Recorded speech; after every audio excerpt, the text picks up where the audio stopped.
Please listen carefully.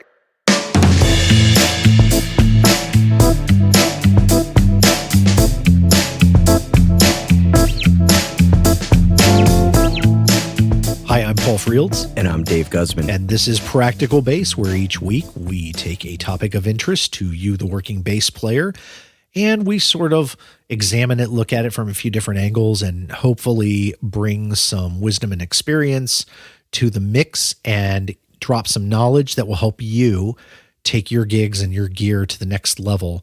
As always, you can find us on the web at practicalbass.com, and we hope that you will share some feedback with us either through the website or you can email us at podcast@practicalbass.com. And we also hope that you will subscribe and share this podcast. You can find it anywhere podcasts can be found, on your Apple Podcasts app on your iPhone, or on iTunes on your Mac device, on Google Play Music or Stitcher Radio, on just about any platform. Just look for Practical Bass. Just do a search for Practical Bass and you can click the subscribe button and get a fresh episode in your app every week for free. For free, Dave. Man. 100% free. Because value. That's what we do. It's all about freedom. And finally, you can find us on the socials: Facebook, Instagram, Google+, and Twitter. In fact, anywhere people are social, there shall you find us as well. Anyway, we have an interesting episode. Dave, if you don't mind, I'm gonna quote our friend here and listener, Adam Wright. Hello, Adam, wherever you are. We would like to thank you for some feedback that we got from Adam as part of our dedication to listener mail. I love that. I love that. So here's what Adam wrote. And he wrote us about a couple topics, and this one really resonated with me. He wrote, quote, "I think I would enjoy an episode on emotions and etiquette while playing in a band. I don't know if other people struggle with it, but I have. How can you give constructive criticism without bruising someone's ego? How can a person be confident and assertive without being egotistical?"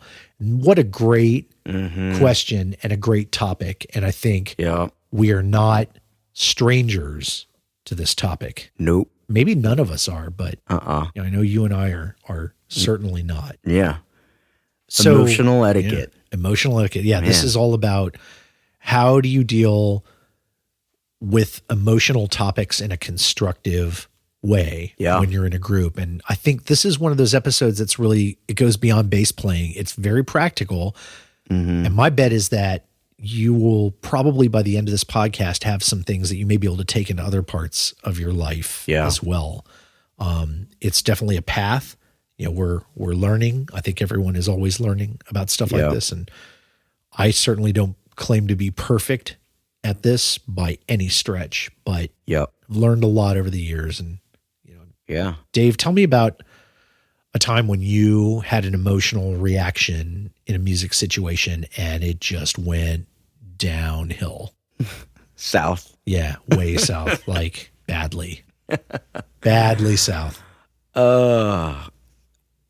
So the one that comes to mind for me is that there was a band that I was really, I guess, unofficially / officially the co-manager. There were two of us because it was a large band. It was like 10 plus bandmates. Right? Oh yeah. Nice. And in those cases, like there were band members that were kind of flowing in and out. And we happened to catch this one musician who we really wanted. Yeah. He was, I think he was, I would say in his like 60s or so. And he, like, it wasn't even I don't even think he asked, but it was just more of like he came with his son. Oh, hello. And we just like, we kind of just let it happen, right? Because we were co-managing, which meant like nobody wanted to be like the deliverer of tough messages, right? So it's just like, all right, well, I guess that's the new norm. Like, so whatever. Fast forward, and we had a gig, and in this gig in particular that I can remember, there was difficulty in me collecting money from the bar owner, and every now and then it happens. And I'm like, and because the ticket was a lot, like, and I'm chasing him for cash the night of, it's like midnight or whatever.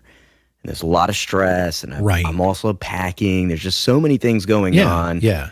Right. I'm like in the back of my mind, like wondering why there's a guy in our band that we didn't really hire, like all these different pieces. Yeah. And this one guy, the son, starts badgering me about getting paid. Yeah. While you're in the middle of doing it. As though I don't care about it, right? Yeah. Like as though it's not a big deal to me. Yeah. And he's just hammering it my way. And I just like at some point, like I just snapped, and I probably can't like express what that looked like because it was very like ugly. Yeah. But I totally had like you lost a moment. it. Like you totally lost it on him. Yeah. I let him know exactly how I felt about him in that situation and what he was putting on me Beyond in that situation. And why are you here? And, got very philosophical. Oh God. And it's embarrassing. Like in hindsight, it's totally embarrassing. You know?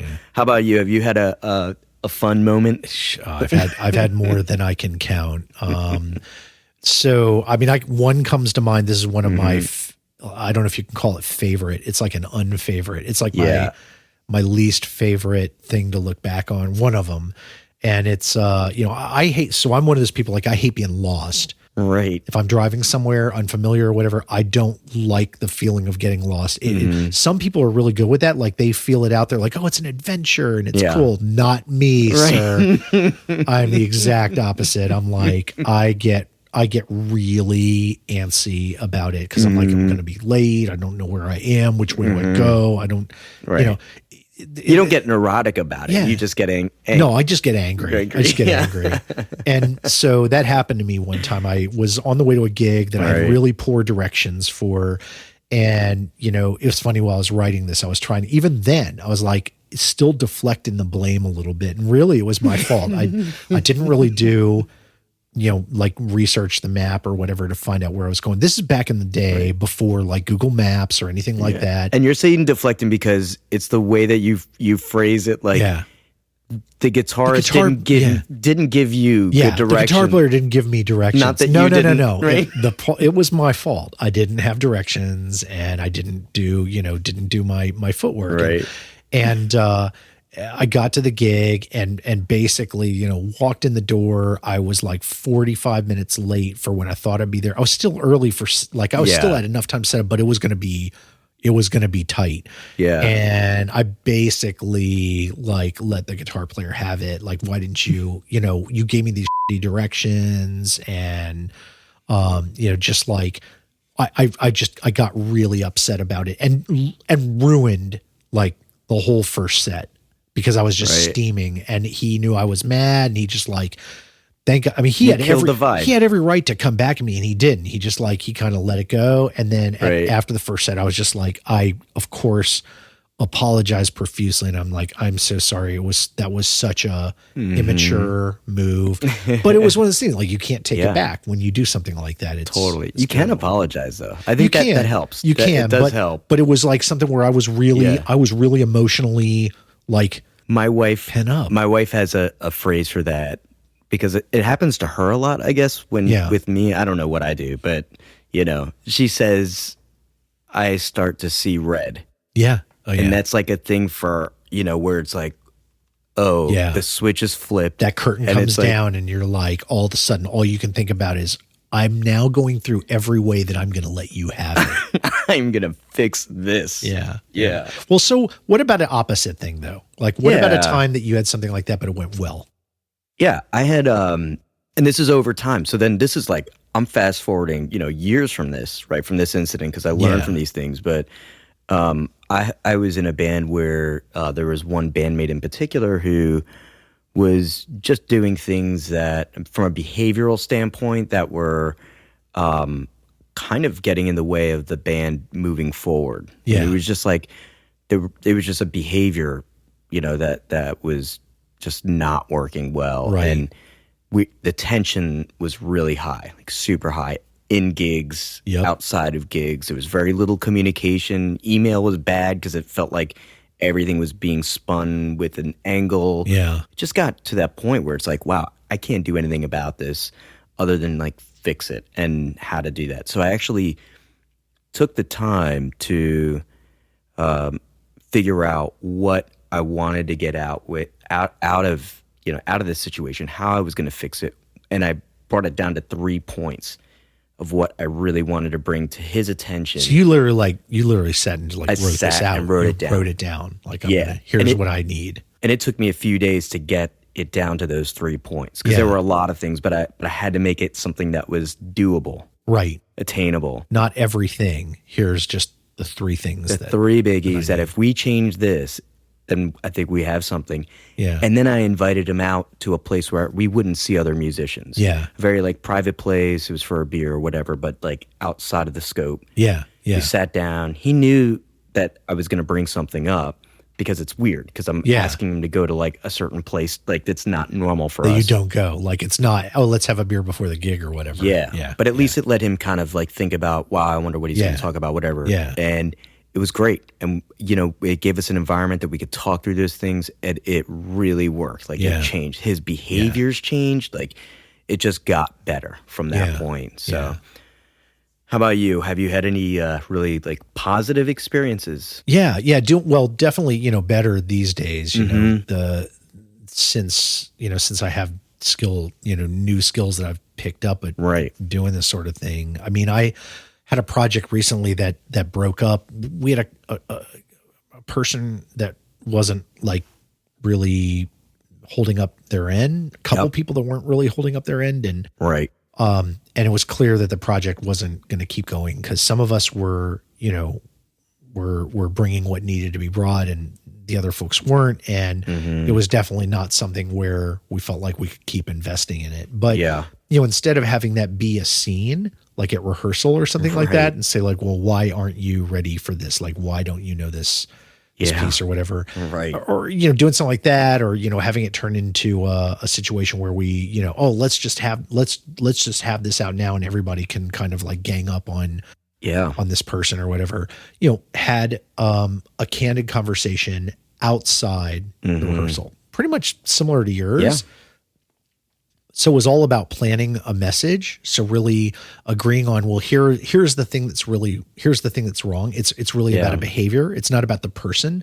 Person was great. Like, this guy was a great guy. Yeah. But the behavior was the thing that was the problem, that was influencing the band improperly. So, we agreed on who was going to carry that message, and we all agreed on what the message was going to be. And, that person did it, and we kept, tightly connected on what was going on, and everything went well, and nobody's feelings got hurt, and everybody's still friends. Like, we were able to break it up without anybody having any hard feelings about anything. Yeah. So, I think it's great. Yeah. It feels good when that happens. Oh yeah. Because there's so many ways for that to go wrong. And especially when you're young and you don't maybe have some of these skills that you're at in your experience bank yet. Like, you haven't deposited those things over years.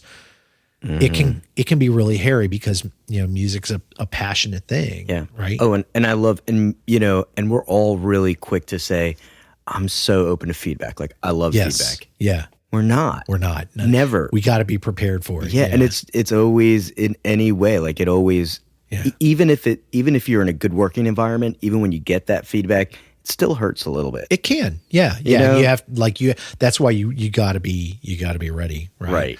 So anyway, the thing I think that you and I, when we talked about this, right, the things that we realized all of these situations have in common, really come out of some reading that you and I have both done. Yeah. And, there are 3 things in common here, right? You've got, people feel like they're high stakes on the line, right? They put a lot of value on what they're doing. That's right. You've got people who are seeing things differently. Yep. And there is a high degree of emotion. That's involved, right. And so let's like pick apart each one of those. Yeah. So starting with like the stakes being high, what do you mean by that? Yeah. We talked about this earlier. You had great definitions for this. Yeah, I think with those high stakes, we're really talking about, like, you could be doing something else, first of all, right? Like, it's your time is valuable, and everybody involved in the project, like, there's something that we're sacrificing to be there. Yeah. And we've dedicated that time, and that, that's very, it's valuable. And I think in general, we want to, if we're putting this effort into our art, right? Our skill, our trade, our band, our production.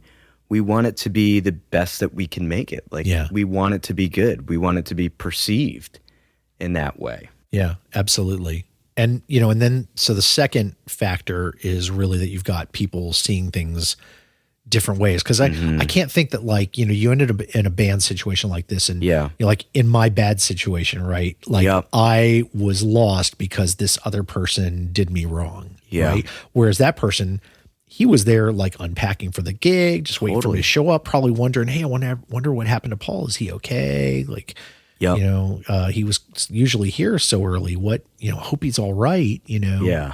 And then, you know, what happens, like the hurricane sweeps in, right? Two different ways of looking at that situation. Yeah. And that's, I mean, it just happens in so many different pieces within a band. I mean, it is just difference of opinion. It's so, you know, and it might be like, how to handle a song. Like, oh, I really think we should, you know, take this up a notch. Like, oh, let's modulate here. Or wouldn't it be cool if we did this? And then somebody's like, yeah, maybe not so cool. Right. Yeah. And then who knows, like those things can spiral sometimes if you're not careful, because people can have, you know, they feel really, you know, that's right about it. Exactly. And so that really brings us to the third piece, which is the emotional context. And it's such a big part of being a musician. Passion. Yeah.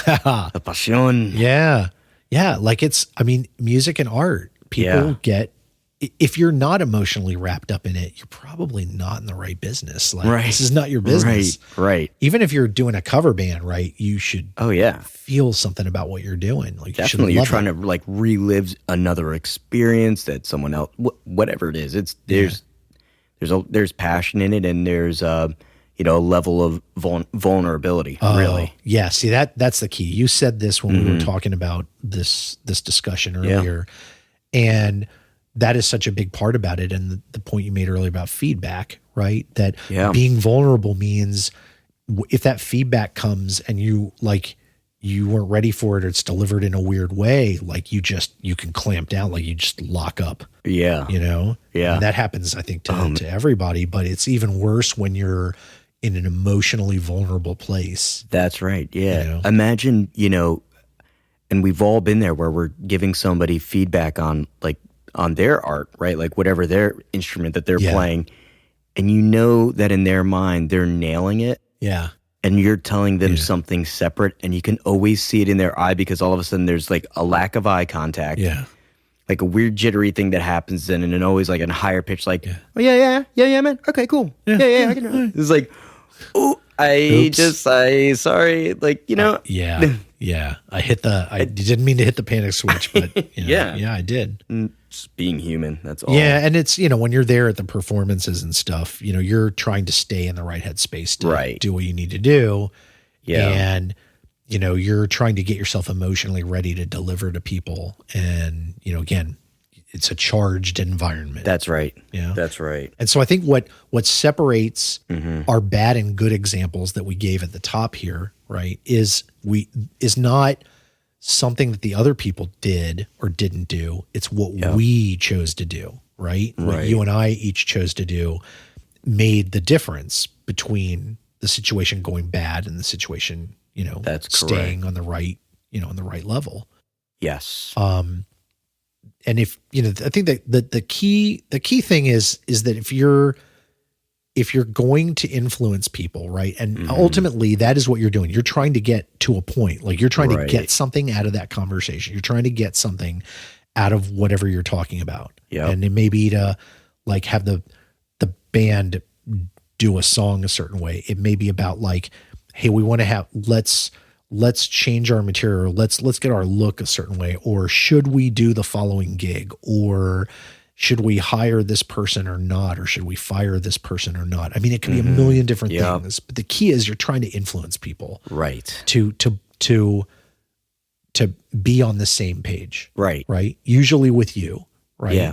Or agree on a same page. Agree on it. Yeah. You're trying to get some agreement. Yeah.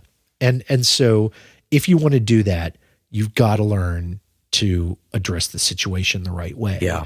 And, you know, come at it from a standpoint and come out with tactics that are going to get the results that you are looking for. Right. Right. That doesn't mean like trick people into doing what you want. It means coming at it openly and honestly with a goal in mind, and then hopefully getting people to understand that, you know, that goal is a good place to be. Right. And buy into whatever it is that's right. that you're trying to sell them in an idea. Yep. And that really takes, you got to think about it. You have to plan, right? You have to think about it ahead of time. And I always think about a good friend of mine who is a coach, a productivity expert, just a guru in every sense of the word. And I remember a situation I was going through where I needed to have a really tough discussion with somebody. It actually was a parent, a fellow parent, about something. And I was lost. Like I just felt, all I could feel was fear, and I am going to mess this up somehow. Yep. And he was so great about it because he got me to think about it in terms of what is the ideal thing that'll happen at the end of this conversation? Like in the best possible scenario, what happens at the end of this? Like, what's your goal in having this conversation? Right. What happens at the end of it? And then from that, working backwards to create a situation where that scenario could happen. That it's even possible. Right. Yeah. Right. And that really just, I mean, it really helped me a lot. That's a great way to look at it. It really is. Yeah. But, you know, I think one of the things that he went into was, you know, thinking about the fact that, you know, when you do a discussion like this, there's at least two people involved. Yep. Right. And, you know, this is one of the keys that you talked about, which is the safety idea, right? Like, can you talk a little bit to the idea of safety? Yeah, safety. I think it's really about creating the right environment. Yes. Creating the right space that you can have that type of, you know, safe dialogue. Yeah. Right. And that can be, and it's a number of different ways, right? And we look at, you know, if you're ever in like a music project where it's the first time that you're getting together, there's very little feedback that goes on, right? Because you don't have, you didn't designate those lines of communication, the time or whatever, to really get into it. That it's just very feel good, very positive, a lot of positive feedback, right? Yeah, but nobody feels safe yet to talk about what they're really thinking because they don't know you. Yeah, right? No one's gonna say like, "Are you really? Do you use that amp normally?" You know? Yeah. Is this, oh, you like that song? Is that really, you know? But one thing that I've done is I've made sure that, you know, with my bands is I'll always carve time out of each of my band practices where we just talk band stuff. Right. And it's a way for me to create a space that we can have that open dialogue where we can talk about stuff. Yeah. And it's okay because that's what we're doing. Right. In other words, you're taking all the other things off the plate. Okay, this is no longer about like, is this song working? Are you know, is this person playing well today or singing well? It's about, okay, all of that is aside. We've finished with that. Yep. Now, here are some other things. Like, let's do this other thing that's band related. Exactly. And give that attention as a group. Right. And it lets us talk about bigger items and, you know, and it creates a dialogue. Yeah. Yeah. And then, you know, in terms of having that dialogue, like how you have the dialogue. Right. Is every bit as important, right? Like, the thing that I used to do a lot, and you know, I can still fall into this trap when I'm not thinking about it, which is being too aggressive about making a point. Like, in other words, putting more of my thought and more of my input into the shared facts that we're all like contributing to, right? Like this pool of knowledge, they call it, right? And if I'm putting way more stuff in there, there's not room for anybody else's. Yeah. Right. And the key is making sure that you're not trying to be the person who's always making the strongest point. Like you're always being aggressive or always pushing your viewpoint. You know, you have to let other people be safe to express themselves and have strong feelings and understand that they're going to have them too. And so to that, and to that point, like if you notice that there's a band member that's not doing that, ask them what they think about something. Yeah.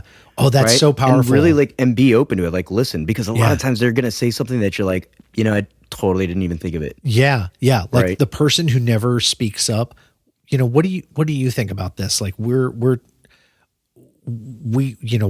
all kind of talking about this thing. I'd really like to hear what you think about this because I feel like you have something good to offer here. And just like that, it changes the dynamic. Yeah. Right. And another piece that I know, something new that I've been doing is when I get feedback, this is specifically like playing feedback, right? Yeah. Some of the stuff that really hurts because it's like your art. Right. If it does hurt, I take a minute to really like dive into it. And I'll ask for like attention at that point to like play it again and again. Like, no, tell me when it's right. Like, what am I doing here? Yeah. And even though it hurts, right? And then you get past that and then you realize, oh, wow, cool. They're working with me. We're going to get through it. I'm going to figure this part out or whatever. Right. And what that does is it not only makes you a better musician, but it also opens up like the ability to reverse that. Yeah. Where now you can start to work with other because now everybody's like, oh, it's cool. Because they know, okay, you're going to come at it. If you're willing to bring that in, then you're going to be gentle about it, giving and it we back. can all play in the same game. Right. Exactly. Right. And, and some of the other things that I've run into and tried to fix in the way that I address things. I know that one of the frequent mistakes I used to make a lot as a young person was you always or you never ... whatever that thing is, and means you're making an absolute, right? That's rarely the case that somebody literally always does something or never does something.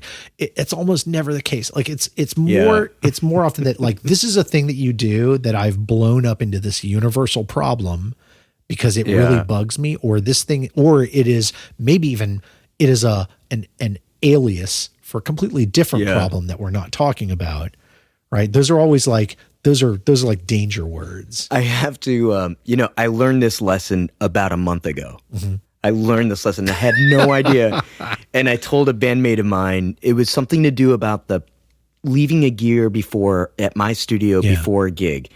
And normally what he says is, I'll pick it up the day of the gig. Yeah. And normally what happens is he's always late. Yeah. And I'm always early. And this becomes like a point of contention. Yeah. Right? Yeah. So he was asking to leave the gear there. And I said, you know what, man? Why don't you just take it home? Because you always leave your stuff here. You never leave as early. You always say I'll be there at 9 in the morning, 10 in the morning, and then you always end up coming like an hour before the gig. And I'm always at the gig 2 hours before the gig, and it's like tension for me. And he goes, okay, totally. Like he took the feedback because he saw me getting a little bit hot, right? Yeah. And he waited about 5 or 10 minutes, and then he goes, and it was quiet. We're just packing up 5 or 10 minutes. Then he says out of nowhere, that thing you were saying, it reminds me of something my dad used to say to my mom. He used to say, you're saying you always and you never. Well, that's not fair. Yeah. It's not you always or you never. Yeah. Sometimes. Yeah. Sometimes. Yeah. That's it. That's exactly it. I mean, we use those things as stand-ins for something that bothers us, and they're rarely true. Yeah. Right. Someone maybe that person has done it several times. Sure. But probably not always. Right. But the ones where they do, that's what stuck out. You got to watch the words. You got to watch the words. Yeah. And so, the key is that if you put people on the defensive with that, right, you're kind of putting a judgment on them, and you're also you're kind of characterizing them when that's really not what your discussion is about. Right. It's not about their character or what they're doing. It's about how you feel and what you're experiencing. In your case, right, with the equipment thing, it's like, I like to be at the gigs early. And when you don't show up to pick up your equipment until an hour before the gig, it means that I have to stay there. And then when I get to the gig, I'm really bent out of shape because I like to be early. Right. Which is all about you. Right. It's nothing about them. Right. right? Because what his thing is that he doesn't like to get to the gig early because it makes him tense. Yeah. Because it gives him time to think and overthink. Right.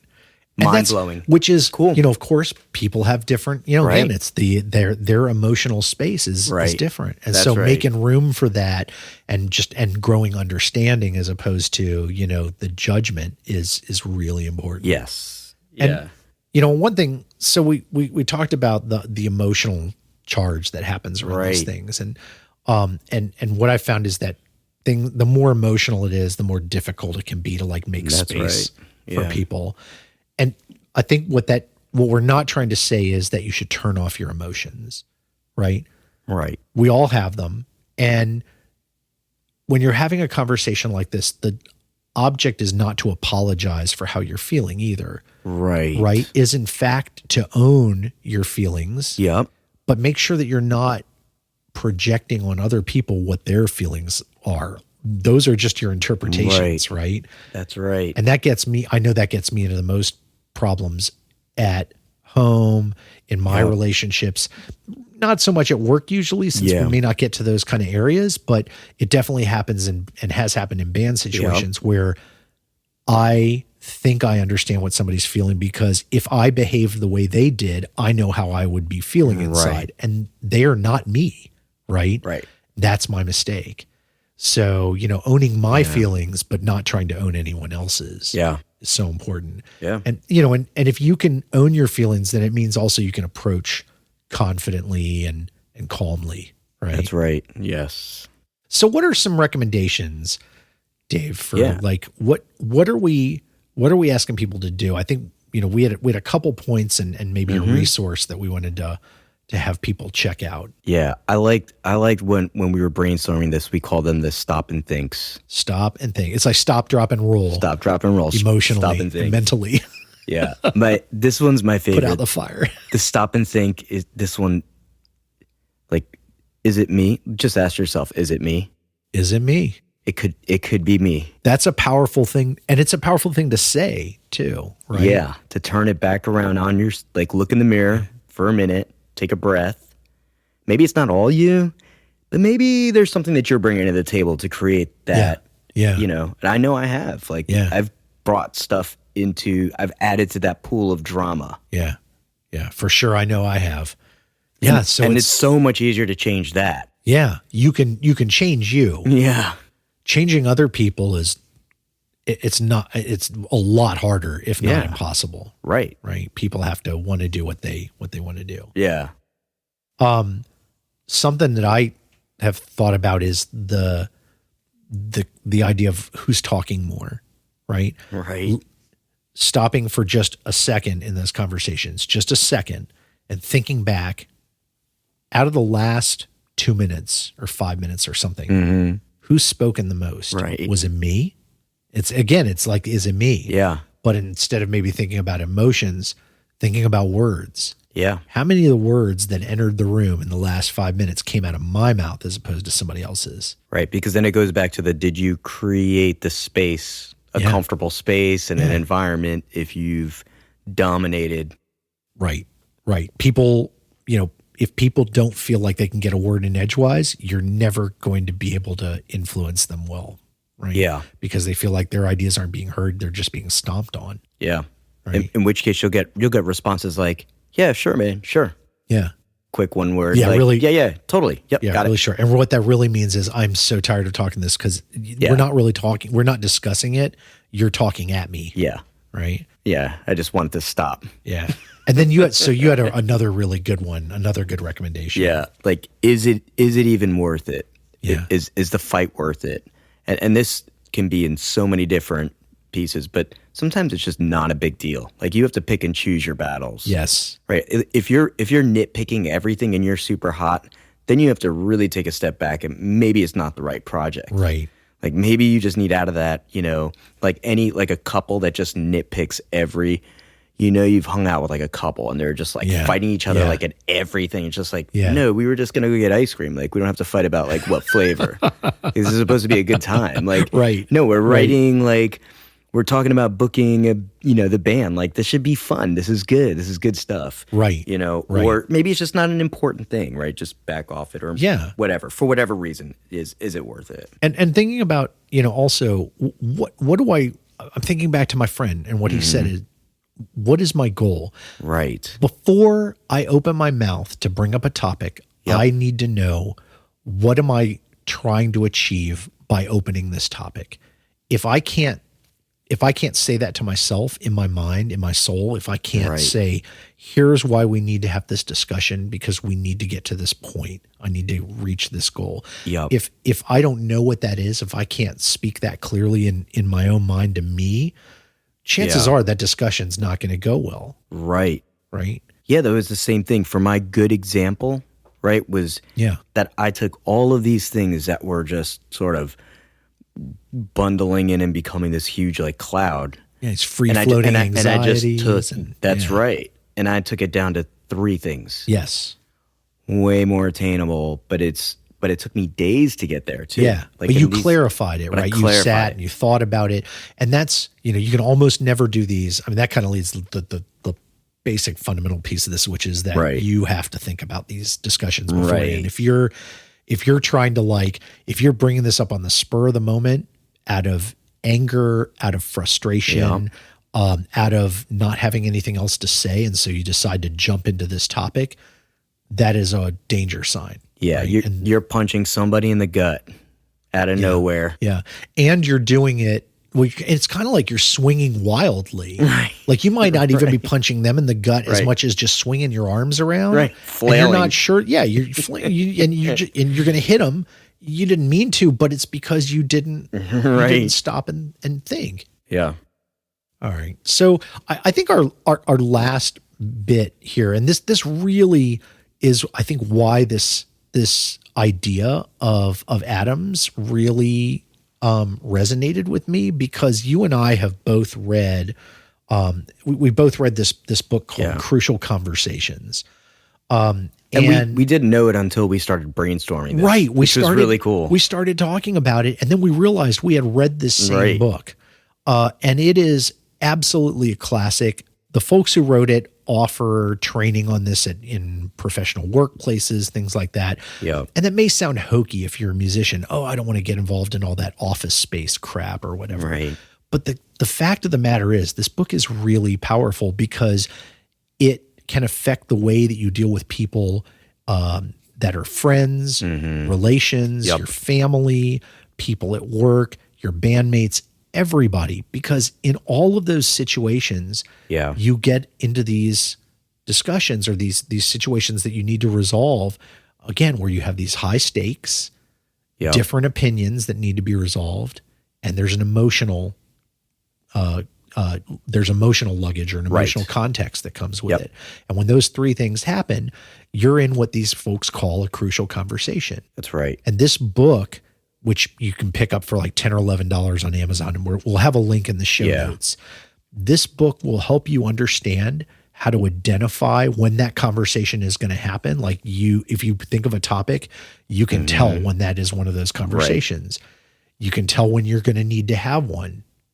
You'll start to notice those things, and it gives you the tools to think about it and prepare for it, and also make sure that you are approaching it with a clear mind and an open heart, and that you are not going in trying to bulldoze people, but instead that you're trying to reach a goal. Yeah. And that goal hopefully is that you have a better relationship with people, right? You have a better band. You have a good, strong friendship with somebody. Right. You have a good relationship with your spouse. You're able to talk with your kids. All of those things, like this book can be powerful for all of those. Yeah. And things. it becomes really a tool that you, over time, you practice without really thinking or knowing it. Like in the beginning, you start using it, but then after time, it just becomes something that you hone in and get better. And you almost can't help but approach difficult situations with it. Like it becomes natural. Yeah, that is absolutely true. So we would really recommend that folks pick up this book. We don't know these folks, and we'll post a link in the show notes. It's not one of those things where we get, a kickback or money or whatever out of Amazon. It's going to be a straight ahead link. We're just recommending it because we know that it's helped us, and hopefully it'll help some of you out there as well. And Adam, if you're listening, I hope that book will be useful for you too. Let us, write back and let us know after you read it. Yeah. Thanks for the recommendation. Yeah, definitely. Well, that was an excellent chat, and I hope our listeners enjoyed it. We definitely enjoyed talking about this as a very practical piece of being a musician. Yep. And that's what we're all about, to kind of help you guys take your gigs and your gear to the next level. We hope that you will subscribe to this podcast. You can do that by visiting practicalbass.com or go to any of the podcatching apps that you use. Podcasts on your iPhone or iTunes on your Mac OS device, Stitcher Radio or Google Play Music on just about any platform. You can look for the Practical Bass podcast there and subscribe, and that will get you a fresh copy every week. 100% free, because that's what we're about. We're about freedom. And we also would encourage you to share this. Please do share this on social media. Share with your friends, share with musicians. And, occasionally with a topic like this, maybe there's somebody special or a friend or a relative that you feel could benefit. Feel free to share this with them too. We are definitely here to help you, and we want to listen to your feedback as well. We are open to your feedback. We want to make a safe space for you guys to talk with us. You can do that with us on social media. We are on Twitter, Facebook, Google+, Instagram, all the socials. If you'd like to send us a regular old email, you can do that either through our website, practicalbass.com, or you can email us at podcast@practicalbass.com. If you have feedback about this or any of our episodes, or if you have ideas for future episodes, do drop us a line. We read everything we get. We love receiving listener mail, as with in the case of Adam. And we'd love to feature your topic if we could. And I guess that wraps it up for this week. And until next time, I'm Paul Frields. And I'm Dave Guzman. And this has been Practical Bass. Thanks for listening.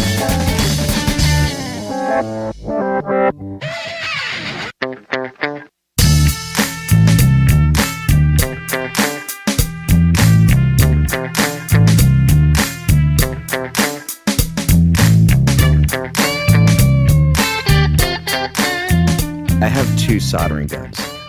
Yeah, because there was an old jack. I'm like, I guess that's like where I used it. And I bought 2 soldering guns because one wasn't enough. I don't know. Whatever. You have one on each hip, like a gunfighter. One was like a sword, and the other one was like a gun.